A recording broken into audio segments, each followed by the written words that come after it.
Hello guys, welcome to Gadget First. Today is just a video about the new GTX 670 from nVidia that's been released today, or at least announced. First and foremost, I hope you like my new setup. It's my 3-screen Infinity setup. I've got an i5 with two AMD Gigabyte 6850s in there in Crossfire, also in Infinity. Runs most things pretty nicely. There's a little bit of a problem with Crossfire and Infinity working together at the moment, but on the whole it's not too bad. If you want to know what monitors I've got, I'll probably do a different video in depth on the 3 monitors that I'm using, but this video is mostly about the GTX 670. So yeah, today I received this announcement email.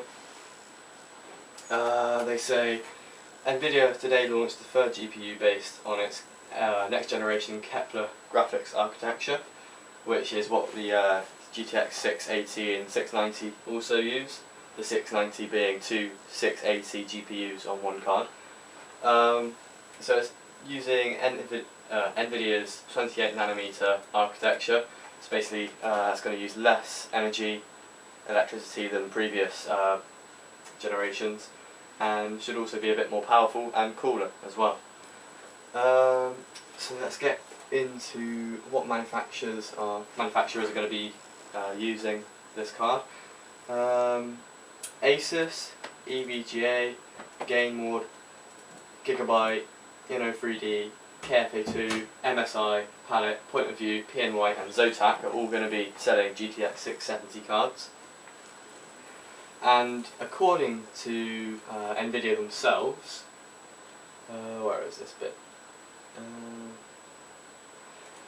The games and benchmarks tested include StarCraft 2, run at, I can only guess, a bit of a typo, but 1920 by 1080p resolution with ultra settings.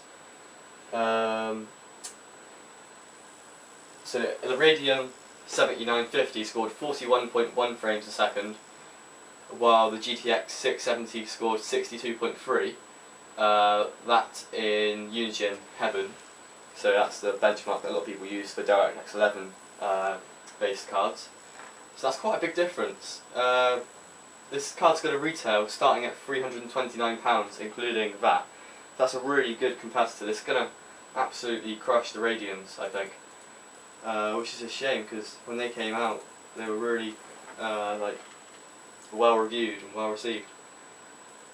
Another example, in Dirt 3 with DirectX 11 enabled, the Radeon 7950 scored 81.7 frames per second, while the GTX 670 scored 117. Of course, both of those frame rates are completely playable, but if you've got a 120Hz monitor where you're going to benefit from the higher frame rates, obviously the GTX 670 is the better one to choose there. And also, if you're going to have multiple screens or very, very high resolution monitors, that's going to benefit you there as well.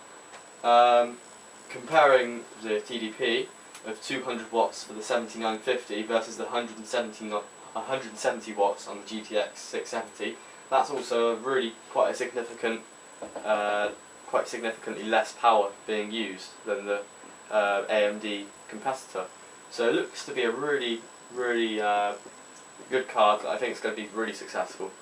I'd like to get my hands on a couple of these. I'll probably go to contact some manufacturers, see if we can get hold of these, but I know the demand for these cards at the moment is going to be sky high, so I don't know about whether we'll be able to get them, but hopefully we can. If we do, I'll get some benchmarks and a good review out to you all. Thanks for watching.